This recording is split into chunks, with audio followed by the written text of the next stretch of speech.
अस्सलाम वालेकुम। सियासी मौज़ूआत की तरफ आने से पहले आज थोड़ी सी क्रिकेट की कहानी से प्रोग्राम का आगाज़ करते हैं। चैम्पियंस ट्रॉफ़ी पाकिस्तान में अगले साल के शुरू में होनी है और भारत की जानिब से एक दफ़ा फिर जैसे एशियन कप के मौके के ऊपर उनका एक दबाव था कि हमें पाकिस्तान नहीं जाना, तो इसको हाइब्रिड मॉडल के ऊपर करवाया जाए। पाकिस्तानी टीम को एक्सेसिवली ट्रैवलिंग करनी पड़ी सिर्फ उनकी ज़िद की बिना पर कि हमने पाकिस्तान नहीं जाना।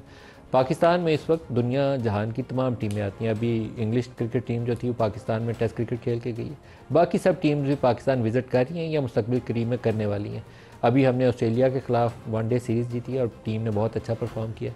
इंडिया को पाकिस्तान आने से कोई ऐसी वजह नहीं है कि जो उनको रुकावट बन रही हो, सिवाय इसके कि वो इस इलाके की जो उसकी थानेदारी है वो तकाजा करती है कि जो उसका दिल आए करे। इंतहा पसंद एक हिंदू जमात है जो वहाँ हुकूमत में है और वो अपनी मर्ज़ी के फ़ैसले वहाँ इंडिया के अंदर भी कर रही है और इस रीजन के ऊपर भी अपनी मर्ज़ी मुसल्लत करना चाहती है। तो पाकिस्तान के पास इस वक्त जो चॉइस है वो बड़ी वाज़ेह एक लाइन लेनी पड़ेगी, एक ऐसी पोजीशन इख्तियार करनी पड़ेगी जो पाकिस्तान में जो इंटरनेशनल क्रिकेट है उसकी पोजीशन को भी कंप्रोमाइज़ नहीं करे, पाकिस्तान की जो क्रिकेट का मुस्तकबिल है उसको भी दाव पे ना लगाए। आमतौर पर चैम्पियंस ट्रॉफ़ी का मॉडल ये होता है कि जो फर्स्ट 8 टीम्स रैंकिंग चार्ट के ऊपर होती हैं वो वनडे इसके इस टूर्नामेंट में हिस्सा लेती हैं। इस वक्त श्रीलंका और वेस्ट इंडीज़ 9वें और 10वें नंबर पर है। अगर तो भारत पाकिस्तान नहीं आता तो असूली तौर पर तो पाकिस्तान को तल्ले मिनटों की बजाय एक ताकतवर पोजीशन इख्तियार करते हुए आईसीसी से दरख्वास्त करनी चाहिए कि श्रीलंका या वेस्ट इंडीज़ में से जो भी पाकिस्तान आता है उसको शामिल करके टूर्नामेंट पूरा किया जाए और आईसीसी को इसके ऊपर कोई जो पेनल्टीज़ हैं वो इंडिया के ऊपर लगानी चाहिए, क्योंकि या तो यहाँ ऐसी सिक्योरिटी सिचुएशन हो कि 8 टीमें आने से गुरेज कर रही हों, लेकिन एक टीम का इशू है और उसकी सिर्फ वो इंतहा पसंद वाली पॉलिसी जो है वो उसके रुकावट बन रही है, तो उसके ऊपर आईसीसी को पेनल्टीज़ लगानी चाहिए। इसके अलावा ये मसला हल नहीं होगा। आईसीसी को वैसे लोग, सारी दुनिया ये कहती है कि इंडियन क्रिकेट कौंसिल है, ये इंटरनेशनल क्रिकेट कौंसिल नहीं है, लेकिन बाज़ इश्यूज़ के ऊपर आपको प्रिंसिपल पोजीशन इख्तियार करनी पड़ती हैं ताकि क्रिकेट पूरी दुनिया में चलती रहे, ख़राब ना हो जाए। तो प्रोग्राम के आगाज़ में फॉर्मर टेस्ट क्रिकेटर ज़बरदस्त पाकिस्तान के बल्लेबाज बासित अली साहब हमारे साथ शामिल हो रहे हैं। बासित साहब, आपको खुश आमदीद भी कहूँगा। चैम्पियंस ट्रॉफ़ी के लिए पाकिस्तान को क्या पॉलिसी इख्तियार करनी चाहिए? मलिक साहब, अभी आपने जो इंट्रो में बात बताई ना कि एशिया कप के साथ भी यही हुआ था, हाइब्रिड मॉडल हुआ था। तो एशिया कप नहीं है, ये चैंपियंस ट्रॉफी है जो आईसीसी का इवेंट है। और आईसीसी के इवेंट में चाहे इंडिया कुछ बोले चाहे ऑस्ट्रेलिया कुछ बोले, जहां पे होना है वहां पे होना है। जहां तक बात है सिक्योरिटी क्लॉज, तो सिक्योरिटी क्लॉज तो बहुत जगह पे आ सकता है जहां पे कुछ होता भी नहीं है। जैसे अभी आपने फरमाया कि इंग्लैंड भी आई, ऑस्ट्रेलिया भी आई, न्यूजीलैंड भी आई, वेस्ट इंडीज आ रही है और बहुत सारी टीमें हमारे मुल्क में आ रही हैं। तो ये जो इंडिया की जो गवर्नमेंट है ना, ये बेसिकली उनका शोशा है। और मेरा ख्याल है कि इस वक्त जो चेयरमैन पीसीबी है वो बहुत मजबूत इंसान है, वो ये चीज नहीं होने देंगे और होना भी नहीं चाहिए। ये हमारा राइट है, क्योंकि जब एमओयू साइन होता है ना, तो जितने भी बोर्ड होते हैं वो सब साइन करते हैं कि इस साल को ये टूर्नामेंट इस मुल्क में होगा। तो उस टाइम पे बीसीसीआई को आवाज उठानी चाहिए थी ना कि हमारा मुल्क नहीं मानेगा। हम भी तो 2023 में गए थे इंडिया, हमारी गवर्नमेंट ने बड़ा दिल दिखाया कि नहीं आप जाएं।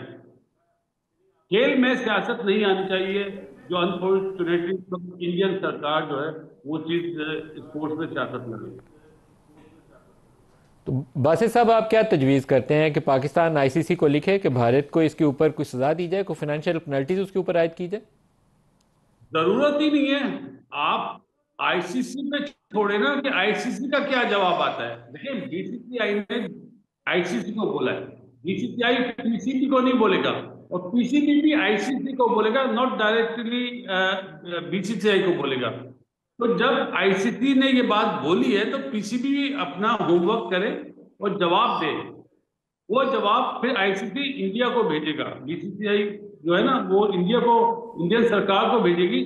वहां से क्या जवाब आता है उसके लिए हमें तैयार रहना चाहिए। और ये इतना आसान नहीं है। ये everyday is not Sunday. Asia cup तो हो गया था हाइब्रिड मॉडल, ये आईसीसी का इवेंट है। इसमें अगर आईसीसी जरा सा भी झोल दिखाएगा तो दूसरे जो कंट्रीज हैं वो भी बीच में आएंगे और क्रिकेट के लिए अच्छा नहीं है। और मेरा ख्याल है सोचना चाहिए। देखें, हम पाकिस्तान में रहते हैं, हम अपनी बात कर रहे हैं, जो इंडिया का जो मीडिया वो अपनी बात कर रहा है। सीधी सी मिसाल है, छोटी सी, 1996 में पाकिस्तान श्रीलंका में वर्ल्ड कप हुआ था। श्रीलंका में ना ऑस्ट्रेलिया गया ना वेस्ट इंडीज गया, उन्हें पेनल्टी भी लगी और 2 पॉइंट भी उन्होंने श्रीलंका को दिए।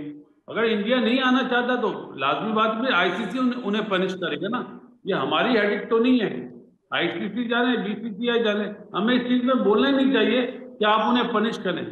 आईसीसी ने अगर उन्हें पनिश नहीं करा तो आईसीसी का जो दोहरा म्यार है ना, जो पिछले हम 5-6 सालों से देख रहे हैं, वो एक्सपोज हो जाएगा दुनिया में।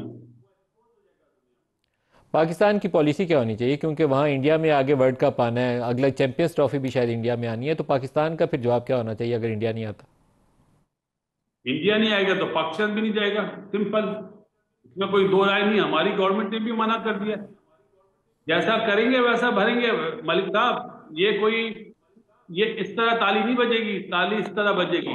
तो अगर इंडिया ने ऐसा करा तो पाकिस्तान गवर्नमेंट भी देखें।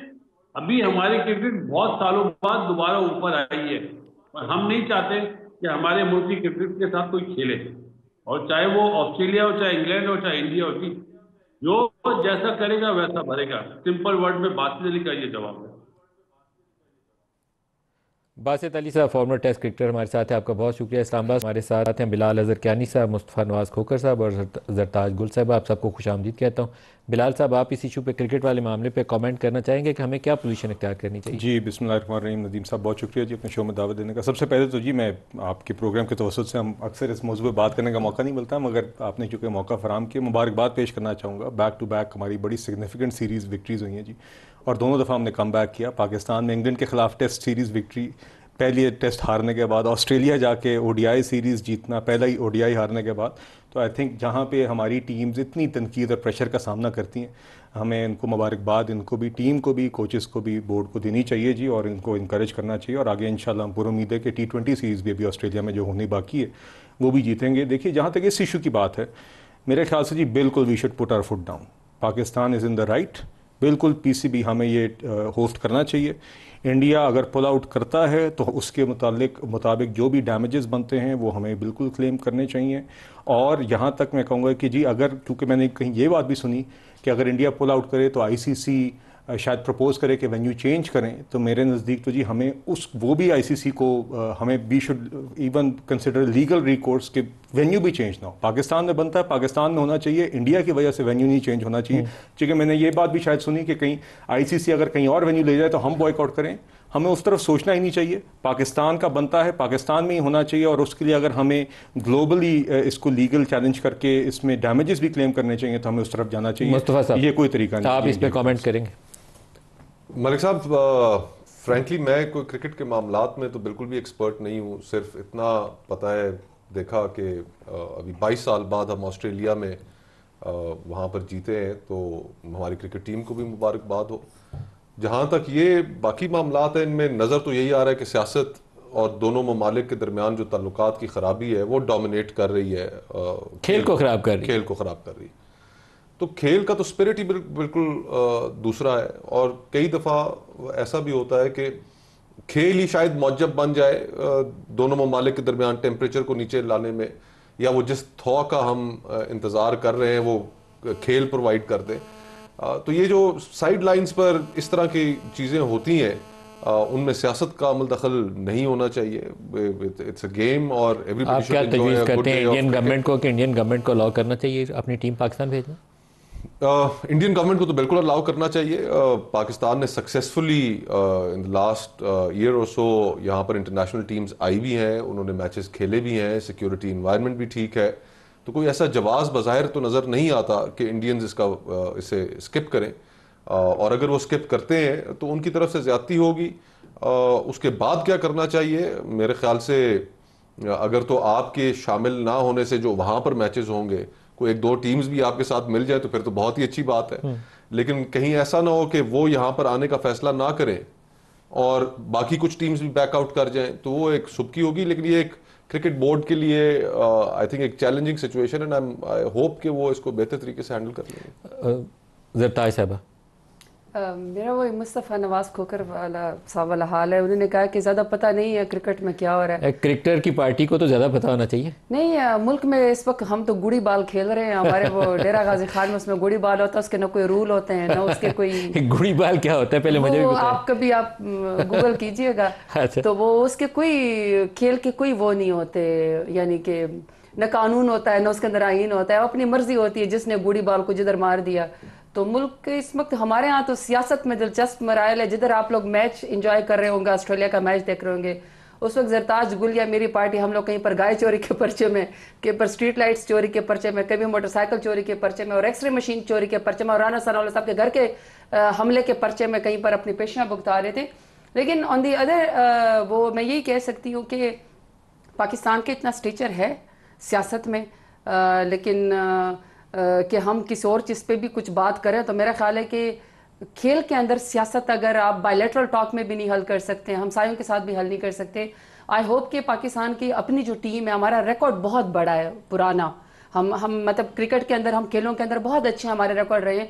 तो आई होप कि अपना कियानी साहब बैठे हुए हैं, ये अपने interior minister slash senator slash PCB chairman से ज़रूर ये कहेंगे कि ये आईसीसी में जाएं और जो भी हमारे इसके खिलाफ हमारे कोई भी हकूक बनते हैं पाकिस्तान क्रिकेट बोर्ड के, ज़रूर उसको प्लीट करें, बजाय इसके कि पीटीआई को हर वक्त फिक्स करते रहें, हमें हर वक्त जो है वो दीवार से लगाते हुए कभी हमारे ऊपर ये ना कि क्रिकेट चोरी के भी इल्ज़ाम हमारे ऊपर लगा दे। तो बेहतर ये है उनको चाहिए को आईसीसी में ले जाएं। मेरा ख्याल है कि पाकिस्तान का इतना खेल का स्टेचर है कि पाकिस्तान अपने लिए, और आपने जहाँ तक उसकी बात की सिक्योरिटी की, पूरा मुल्क बंद कर देते हैं, लेकिन मेरा ख्याल है अभी तक जितने हमारे पास अभी मौजूदा हालात में भी इंटरनेशनल टीमें आई हैं, मेरे ख्याल में किसी को नुकसान तो नहीं पहुंचाया गया। किसी हेड ऑफ स्टेट को सिक्योरिटी दी जाती है, वो फॉरेन टीम को सिक्योरिटी दी जा रही है, पूरी रोड ब्लॉक करके एक एक बंदे को छान फटक करके स्टेडियम के अंदर जाया जाता है। इससे ज्यादा सिक्योरिटी हो नहीं सकती, इससे ज्यादा हम क्या इससे ज्यादा हो नहीं सकती। अच्छा मुस्तफा साहब, थोड़ा सियासी मौज़ूआत की तरफ आए। आपने पिटीशन लेकर सुप्रीम कोर्ट गए 26वीं आईनी तरमीम के ऊपर, तो अब 26वीं तरमीम तो पास हो गई है, लेकिन जज बैठे हैं उसमें, आईनी बेंच भी बन गया। मैं उनके लिए तो कोई सख्त अल्फाज नहीं इस्तेमाल कर सकता, लेकिन 26वीं आईनी तरमीम का अब क्या बनेगा? जी बिल्कुल, हमने सरदार अख्तर मेंगल साहब बीएनपी के सरबराह हैं, फहमीदा मिर्ज़ा साहिबा साबिक़ स्पीकर नेशनल असम्बली हैं, मोहसिन दावर साहब खैबर पख्तूनख्वा से साबिक़ MNA हैं, और मैं, हम चार लोग, बैरिस्टर सलाउद्दीन साहब हमारे वकील हैं। आपकी 26वीं तरमीम आईनी बेंच के सामने लगनी है अब? उसमें हमारी इस्तदा यही है जी, पहली इस्तदा हमारी यही है कि ये आईनी बेंच के सामने ना लगे, इसको फुल कोर्ट सुने। और उसमें रीज़न ये है कि जो खुद ही बाय प्रोडक्ट हैं उस कॉन्स्टिट्यूशनल अमेंडमेंट के, जो उसके बेनिफिशियरी हैं, जिसकी वजह से उनका वजूद एग्जिस्ट करता है, वो अपने खिलाफ कैसे एक चीज़ सुन सकते हैं? ये फुल कोर्ट के पास जानी चाहिए। और कानून का एक प्रिंसिपल है, लीगल मैक्सिम है, नीमो जुडेक्स कॉजस हुआ। हमने जब कानून की डिग्री शुरू की तो ये पहले साल में ही हमें पहली किताबों में पढ़ाया गया कि ये इंसाफ की बुनियादी तकाजे कि no man can be a जज इन हिज ओन कॉज। आप अपने फायदे के लिए खुद जज नहीं बन सकते। जी हाँ, तो ये हमारी पहली इस्तदा है कि फुल कोर्ट सुने। फिर उसके अलावा हमने उसके अंदर 2-3 और चीज़ों का जिक्र किया है, जिस तरह खैबर पख्तूनख्वा के अंदर सेनेट के इलेक्शंस नहीं हुए और सेनेट का जो कॉम्पोजिशन है यहाँ पर वफाक में वो नामुकम्मल था।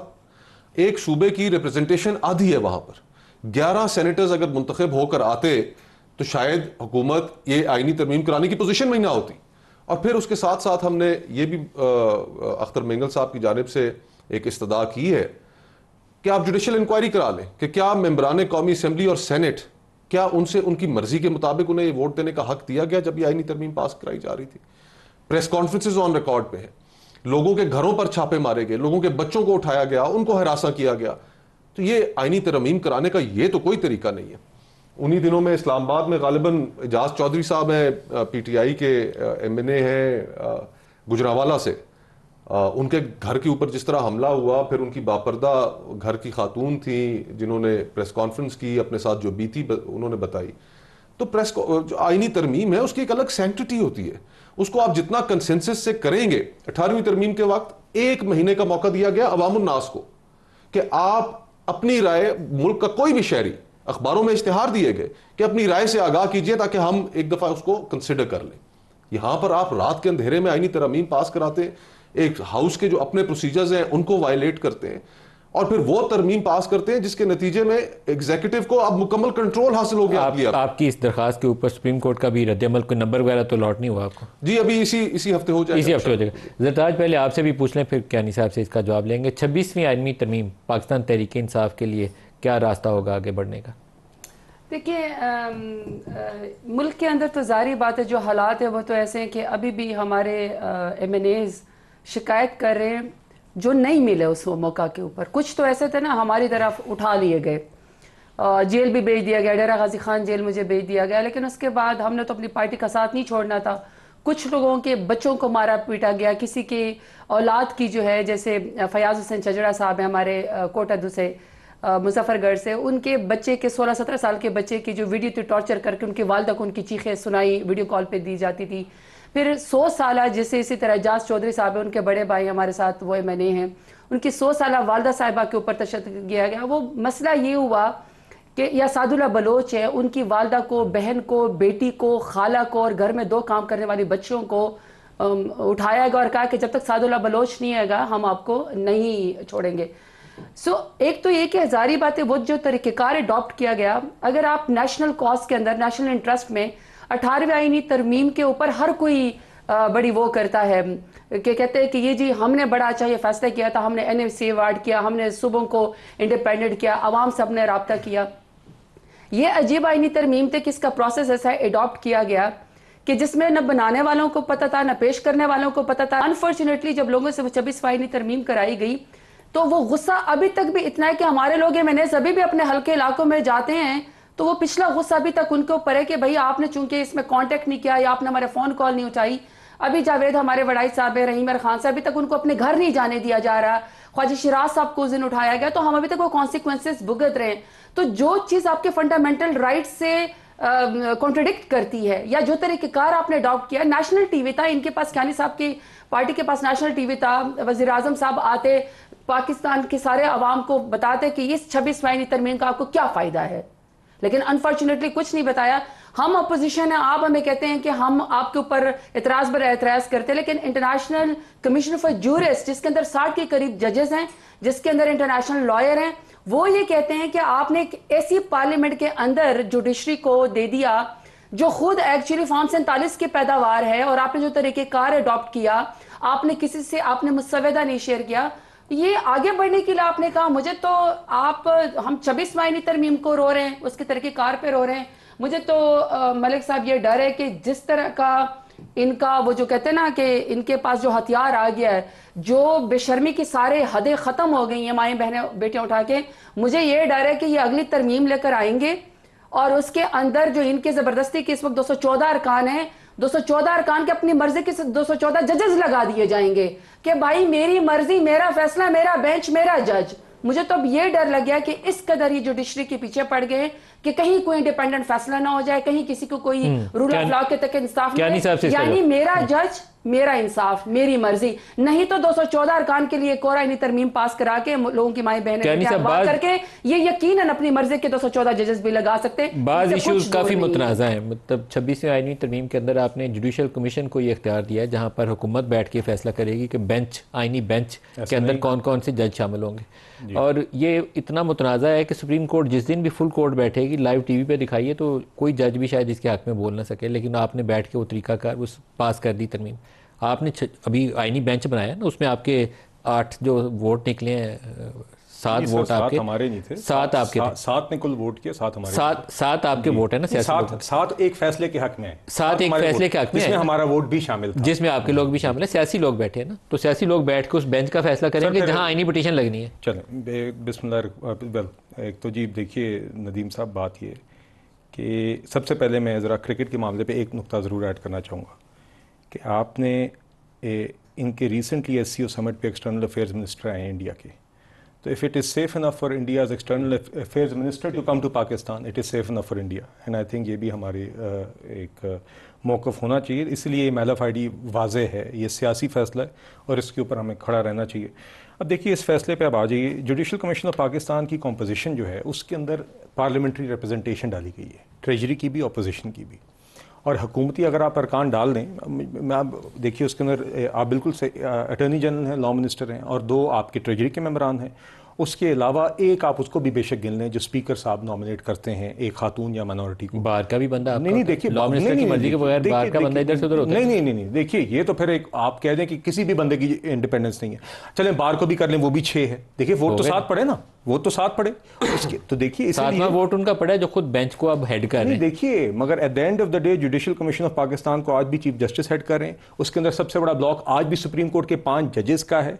अब उसके बाद अगर आप 7 वोट उसमें हासिल कर लेते हैं, अगर बार भी और आपको एक जज भी सपोर्ट कर देते हैं, you will always get 7 votes. नहीं that not necessarily the case जी। देखिए, और हमने इसके अंदर इसीलिए पहली दफ़ा अपने अपोजिशन के भी 2 मेंबरान वहाँ पे डाले हैं। दूसरी बात मैं ये ज़रूर कहना चाहूँगा कि अभी ज़रताज साहिबा बात करी थी कि रात के अंधेरे में ये फैसले हुए। 2 महीने की तवील प्रोसेस जिसके अंदर हम रोज़ाना इन टॉक शोज़ पे आके बैठ के बात करते रहे, मौलाना साहब के घर से अब कोई गया, अब कोई आया, अब इनका वफ़द जा रहा है, अब हमारा वफ़द जा रहा है। 2 महीने के तवील प्रोसेस में तो आपके अपने पास मुसवदा भी नहीं था। नहीं ऐसा नहीं है। आप तो आईनी अदालत बनाने गए थे नदीम साहब। नहीं मुसवदे थे, मुसवदे आपस में शेयर हुए, मुसवदे रोज़ाना इवॉल्व किए। कामरान मुर्तज़ा साहब के पास भी था, इनकी जमात के साथ मौलाना साहब ने बार बार शेयर किया। आखिरी दफ़ा भी पैसेज से पहले इनको बुलाया गया और सलमान अकरम राजा साहब ने यह बात कही, बल्कि सेलिब्रेट किया उन्होंने कि अब आखिर में जो मुसवदा पास होने जा रहा है, पास होने से पहले तो उन्होंने कहा कि आज जो मुसवदा है ये पहले वाले से बड़ा मुख्तलिफ है। हम मौलाना साहब के बड़े मशकूर हैं कि वो खड़े हुए, जिस वजह से आज ये मुसवदा यहाँ तक आया, और हमें इसके ऊपर कोई खास एतराज़ नहीं है, मगर हम इसलिए वोट नहीं देते क्योंकि हमें इसके तरीक़ेकार पे एहतजाज है। ये बाकायदा उन्होंने ये बात की। तो इसीलिए कंसेंसस के हवाले से 2 महीने की तवील प्रोसेस भी है, घंटों घंटे मुसवदे भी आपस में जमातों के एक्सचेंज हुए।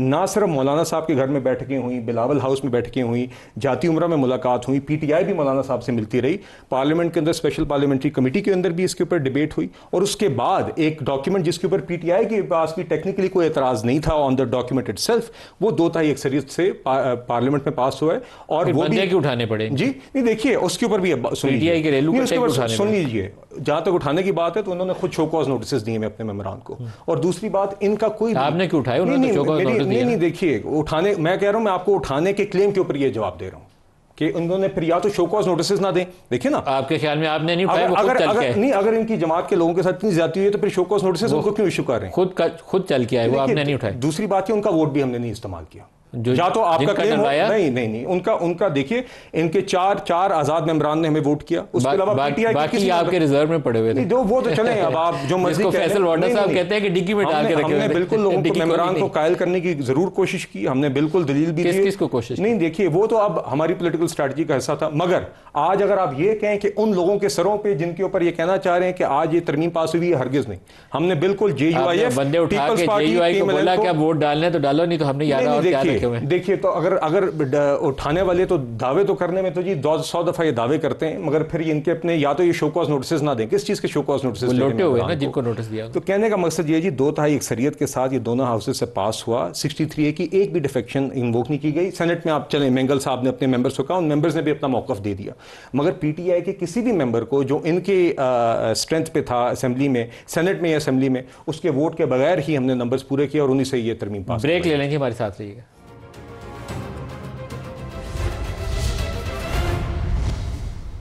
प्रोग्राम में दोबारा खुश आमदीद कहते हैं। मुस्तफा साहब, जो पाकिस्तान में पिछले 2-3 दहाइयों की सियासत देखें तो एक दफ़ा नून लीग को रगड़ा लगाया गया था, उसकी 16 नशिस्तें या 18 रह गई थी। एक दफ़ा पीपल्स पार्टी की 16-17 रह गई थी, लेकिन उनका वोट इंटैक्ट रहा था। वो एक पर्सनालिटी के बीबी के गिर्द घूमता था या नवाज शरीफ के गिर्द घूमता था।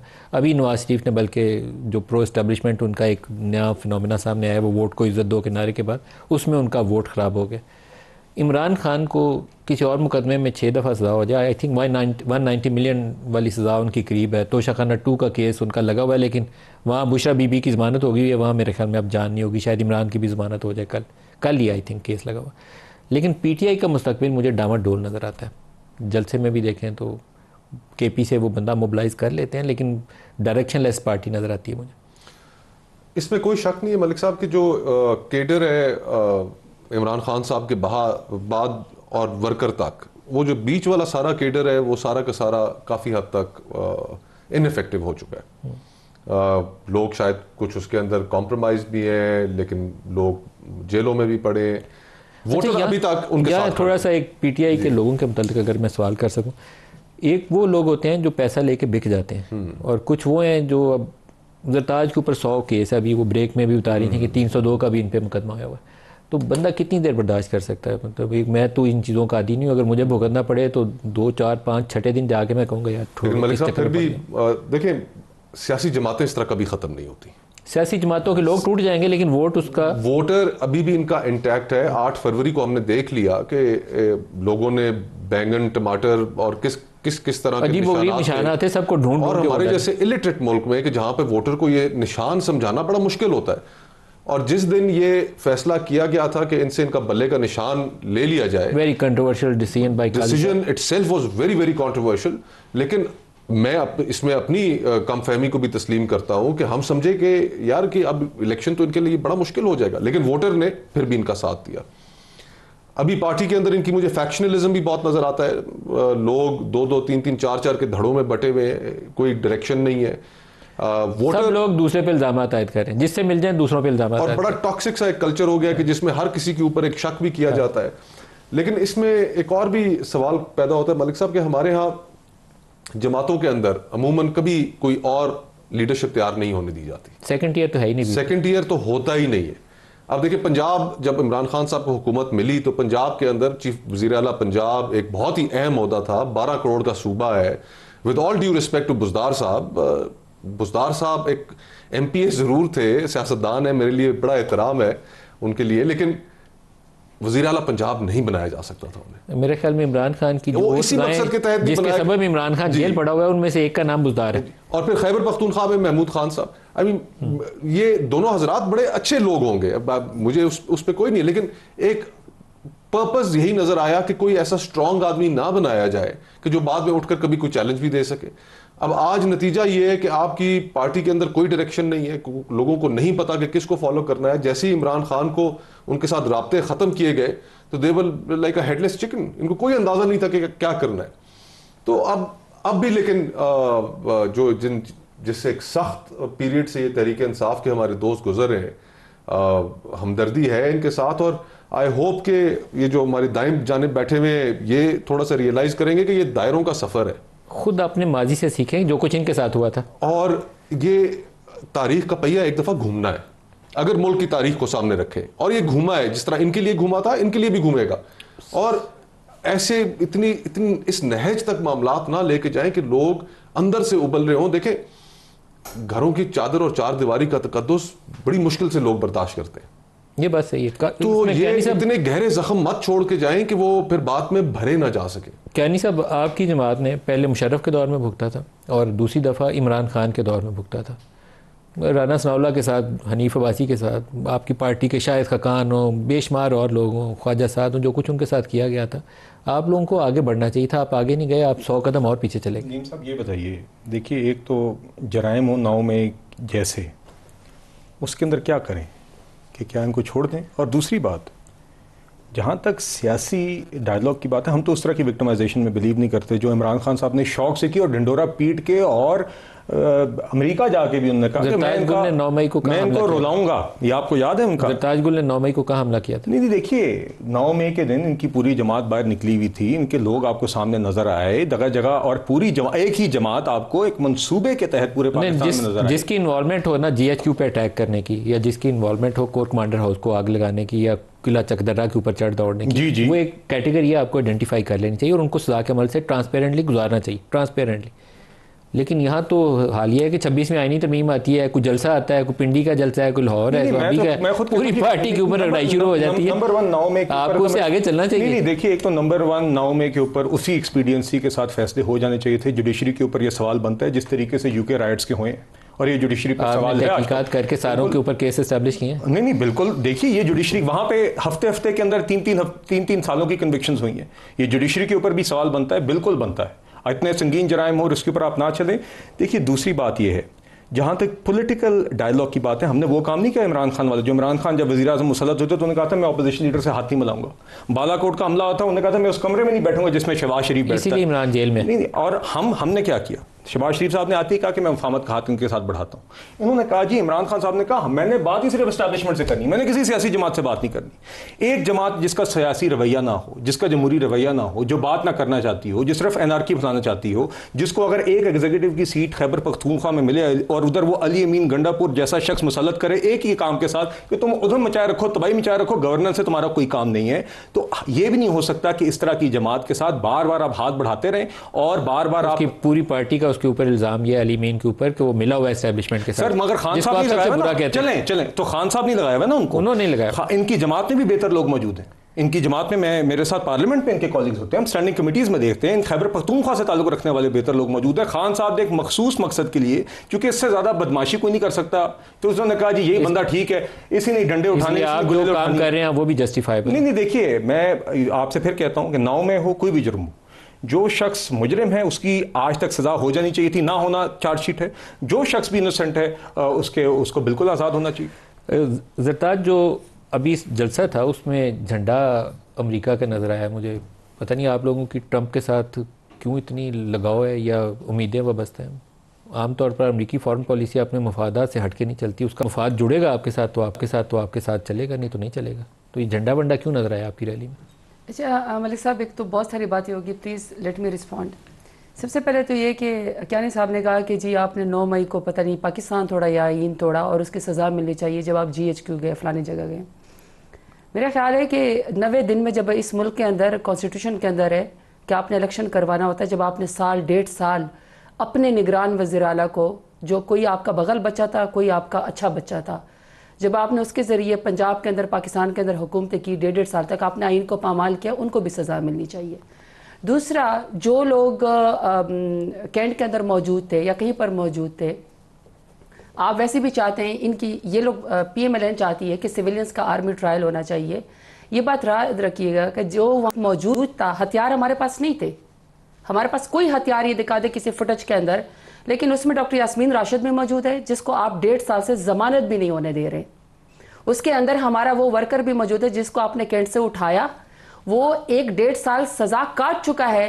कल अटक से एक बच्चा ये कह रहा था, जलसे के अंदर आया हुआ था, कि 1 साल 40 दिन वो सजा काट चुका था। वो FC में उसका वालिद शहीद हुआ था, उस दिन वो FC अपने वालिद की जगह टेस्ट देने के लिए आया था, जिसको आपने 9 मई की आड़ में और जद में उठा लिया। और उसके बाद जब वो अपनी वालदा को मिलने गया तो उसकी वालदा उसको गले मिल के फोत हो गई। ये भी आपके जिम्मे लगेगा। दूसरा, आप उस वक्त से इनसे आर्ग्यूमेंट कर रहे हैं कि अगर आपके साथ हनीफा अब्बासी के साथ हुआ या राना सनाउल्लाह के साथ हुआ तो क्या ये जस्टिफाइबल है कि आप, चूंकि आपके एक खातून या एक आदमी के साथ हुआ है, तो आप इसका मतलब है कि पूरे पाकिस्तान के अंदर FCR नाफिज कर लें, 16 MPO लगा दें, 3 MPO लगा दें, और उसके बाद यहाँ पे आप बैठ के जो है वो डेमोक्रेसी के ऊपर बात करें कि शहबाज शरीफ ने तो आपको ऑफर की थी कि हम आपके साथ बैठना चाहते हैं। मुझे एक दिन बता दें मलिक साहब कि इन्होंने जुल्म का एक दिन भी कोई दरवाज़ा बंद किया हो, एक दिन भी इन्होंने जुल्म जो है इस मुल्क के अंदर ख़त्म किया हो। मुसलसल जितना जबर जुल्म ये पाकिस्तान तहरीक इंसाफ के साथ करे, किसी पाकिस्तान की तरफ में किसी पॉलिटिकल झंडे का सवाल नहीं किया। स्वाबी के जलसे में झंडा क्यों था? नहीं, मुझे नहीं पता कि कौन कहीं पर ले आ गया था। हमारे पास तो एक ही झंडा होता है, पाकिस्तान का झंडा होता है। हमारे पास तो जो है वो PTI का झंडा होता है।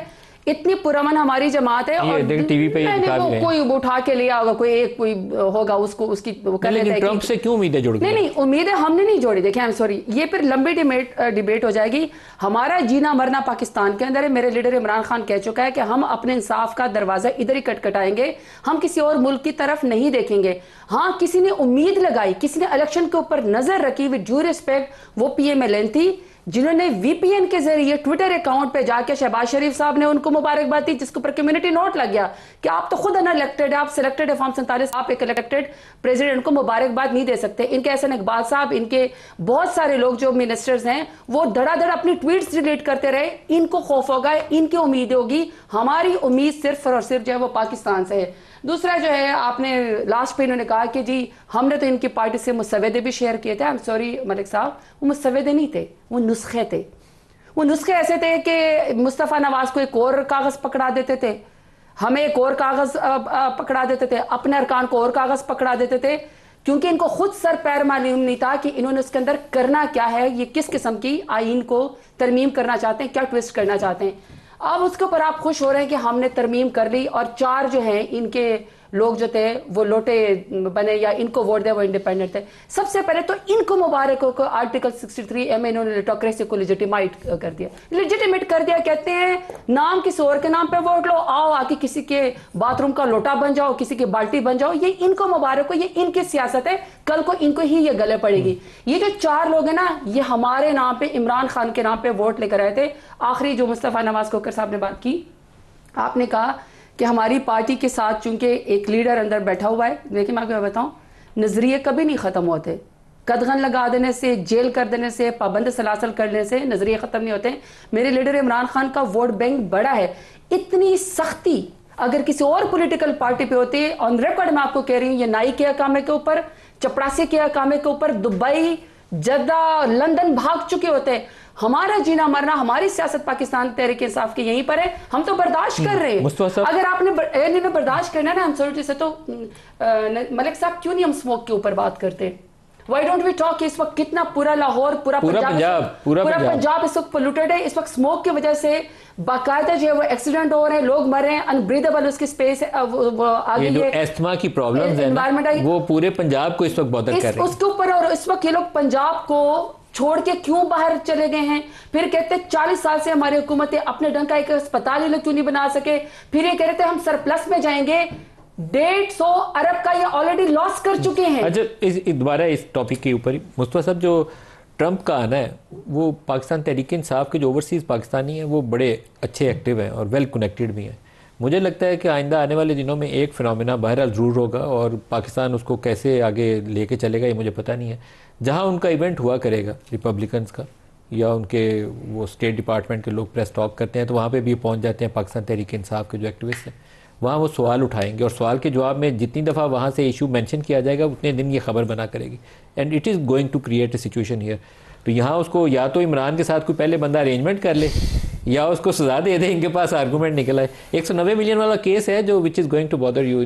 आई फील कि वो ट्रबलसम होगा आपके लिए। क्या बनेगा? इसमें कोई शक नहीं कि तहरीक इंसाफ अमेरिका में, बरतानिया में, बाकी यूरोप में बहुत वेल ऑर्गेनाइज्ड है। मैं अनवर इकबाल साहब एक हमारे सहाफ़ी हैं जो डॉन अखबार में लिखते हैं, उनका एक तज्जिया कुछ अर्सा पहले जब इन्होंने कांग्रेस से एक रेजोल्यूशन पास करा ली तो उसके बाद उन्होंने एक तज्जिया डॉन अखबार में लिखा था और वो बड़ा इंसाइट उसमें ये दी गई थी कि ये एक बड़ी कामयाबी है। और अगर आप अमेरिका के नुक्ता नज़र से देखें तो वहाँ पर मुझे उनके अल्फाज याद हैं कि इस तरह की जो ताकत है वो इजरायली लॉबीज के पास होती है कि वो हाउस से एक रेजोल्यूशन पास करा ले। 62 बंदों के सिग्नेचर्स लेना इज जी क्वाइट अ टास्क। तो इसमें तो कोई शक नहीं है, वहाँ पे ये बहुत एक्टिव है। लेकिन अमेरिका की जो डिप्लोमेसी है उसके अंदर वो बड़े ट्रांजैक्शनल है। जब तक पाकिस्तान में अफगान जंगें जारी थी अमेरिका का यहाँ पर एक इंटरेस्ट था और अपना असर रसूख अमेरिका इस्तेमाल भी करता था। अभी इस वक्त अमेरिका का बराह रास्त कोई इंटरेस्ट नहीं है। उसके ट्रंप के एजेंडा पे, किसी भी अमेरिकन एडमिनिस्ट्रेशन के एजेंडा पे इस वक्त सबसे पहले यूक्रेन वॉर, यूरोप के साथ ताल्लुकात, नेटो, मिडल ईस्ट और फिर चाइना के साथ ट्रेड वॉर, ये वो बड़े इश्यूज हैं कि जिनके ऊपर उनकी पूरी का पूरा फोकस होगा। मुझे अभी पाकिस्तान की कोई इंटरनेशनल पॉलिटिक्स में उस तरह की इफादियत नहीं है। नहीं, पीटीआई का worker can create a situation, वहां उठ के वो बार बार बोलेंगे, टेंशन ड्रॉ कर सकते हैं। अब उस टेंशन के नतीजे में स्टेट डिपार्टमेंट वहां पर क्या सोचता है, वो क्या राय देता है, ट्रंप क्या राय देते हैं, ये ओनली टाइम विल टेल। आप क्या कहते हैं कैनी सर? सर मैं ये एब्सोल्युटली नॉट से एब्सोल्युटली यस का जो सफ़र है मैं इस पर खराज तहसीन पेश करता हूँ। और ये पीटीआई की जो सियासत है ना मफादात की, ये इसकी एक और बड़ी शानदार मिसाल है। क्योंकि जब पॉलिटिकली सूट करे तो साइफर जैसी एक साइफर के ऊपर खेल कर, ये इमरान खान साहब के इतने अल्फाज हैं कि साइफर के ऊपर खेल कर आप असेंबली को डिसॉल्व करने की आइनी पामाली करें, उस हद तक जाएं अपनी कुर्सी बचाने के लिए। और आज आप अमेरिका के झंडे लेके अपने जलसों पे आ जाएं। अब तो खान साहब को पाकिस्तानी ट्रंप क्यों नहीं, खान साहब पुरानी ट्वीट क्यों डिलीट कर रहे हैं आपके लोग? नहीं, देखिए बात यह है कि खान साहब चाहे इस्टेब्लिशमेंट हो चाहे अमेरिका हो, खान साहब जहाँ पे उसी शख्स के पाँव भी पड़ने को तैयार होते हैं और उसका गला पकड़ने को भी तैयार होते हैं जिससे भी वो समझते हैं कि उनको कुर्सी मिल जाए। और ये पाँव पकड़ना और गले पकड़ने की कोशिश करना ना, ये इसके बीच में जिससे भी ये समझता है काम हो जाए। जब गले पकड़ना काम नहीं करता तो फिर पाँव पड़ जाते हैं। लेकिन इमरान पाकिस्तानी ट्रंप है या नहीं है? नहीं, देखिए ये तो एक तजिया आप कर सकते हैं। देखिए मुझे, मैं आपको सच्ची बात बताऊँ, as a Pakistani citizen Trump साहब की दीगर चीज़ों के साथ मैं एग्री और डिसएग्री कर सकता हूँ, but I am not a US citizen. मेरा प्राइमरी इंटरेस्ट ये है कि क्या ट्रंप एडमिनिस्ट्रेशन से पाकिस्तान की फॉरेन पॉलिसी के अंदर हमें क्या उसमें बेहतरी हासिल हो सकती है। हो सकता है ट्रंप साहब को, हम भी ग्लोबल पॉलिटिक्स के स्टूडेंट्स हैं, हम देखते हैं, मैं ट्रंप साहब की हर पॉलिसी से शायद अग्री ना करूँ in the context of domestic politics, not do I have to, but I do hope कि पाकिस्तान और यूएस रिलेशंस और जो हमारी ग्लोबल जो इंटरनेशनल पॉलिटिक्स में स्टैंडिंग है वो ट्रंप एडमिनिस्ट्रेशन से आने से उससे अगर बेहतरी आती है तो हमें ये एडमिनिस्ट्रेशन सूट करेगी। लेकिन पुराने ट्वीट्स तो डिलीट नहीं करने चाहिए थे, वो तो एक पॉलिटिकल स्टेटमेंट वो तो मेरे इल्म में नहीं है जी, जो जिन्होंने किया वो खुद जवाब दें। मुझे I don't know about that, but Zartaj आपकी इमरान के लिए गुंजाइश पैदा होगी या ये जो मुकदमा 190 मिलियन पाउंड का ये सजा का मौजूद बन सकता है? मैं मलिक साहब को बताऊं, जितना जुल्म जबर है इसके बावजूद भी आई बिलीव इन पाकिस्तान। मैं इसे सबसे हिलाली परचम पे बिलीव करती हूँ, मैं इसी आईन कानून पे बिलीव करती हूँ, इसी सिस्टम पे बिलीव करती हूँ। मेरी ख्वाहिश है कि आज हम अपने लोगों को बजाय कि ये बताएं कि आप अपने डेरे पे ना जाएं, आप डेरा गाजी खान ना जाएं, पेशावर ना जाएं, छुप जाएं कि कहीं आपको 26वां तरमीम में 27वें किले को उठा ना ले, बजाय इसके कि हम ट्रंप के या अमेरिका के इलेक्शन के ऊपर बात करें, क्यों ना अपने इलेक्शन के ऊपर बात करें कि यहाँ पे फॉर्म 47 की हुकूमत को क्यों बनने दिया गया, क्यों 8 फरवरी को इलेक्शन जो है वो ख़त्म कर दिया गया, क्यों हमारी पार्टी को 200 से ज़्यादा निशानात दिए गए, क्यों आरओ के दफ्तर के ऊपर मुसल्लह अफराद ने हमले ट्रंप भी किए। 47th प्रेसिडेंट है जी या तो 45th भी था, 45th भी था जी, तो वो 45 वाला भी और 47 वाला भी। जी और दूसरा मलिक साहब, मैं कह रही हूँ कि अपने मुल्क को ठीक करें। मुझे यकीन है कि इन एंड मेरा ही लीडर सरखुरू होकर बाहर आएगा, वोट की ताकत से वज़ीर आज़म बनेगा। लेकिन वैसे फॉर द रिकॉर्ड मैं चाहती हूँ, आप बहुत अच्छी वीडियोस क्योंकि हिस्ट्री छुपती नहीं है, आई विश कि आप जो है ओबामा के साथ जब वो अमेरिकन प्रेसिडेंट थे, आप नवाज शरीफ साहब की वीडियो चलाए, कितनी दफा गला सूख के उन्होंने पानी पिया, कितने दफा उन्होंने पसीना पूंछा, दाल कीमा दाल क्या और कितनी दफा घुटनों के नीचे उनकी पर्चियां गुम हुई नवाज शरीफ की कि गला कैसे पकड़ते हैं, पाँव कैसे पकड़ते हैं। आई एम सॉरी, ये इनका रिकॉर्ड है, ये अपना बेहतर बता सकते हैं। हो रहा है मेरे पास। ज़रताज गुल साहिबा, मुस्तफ़ा नवाज खोखर साहब और बिलाल अज़हर कैनी साहब, सबका शुक्रिया। आज के लिए इतना ही, इजाज़त दीजिए। अल्लाह हाफ़िज़।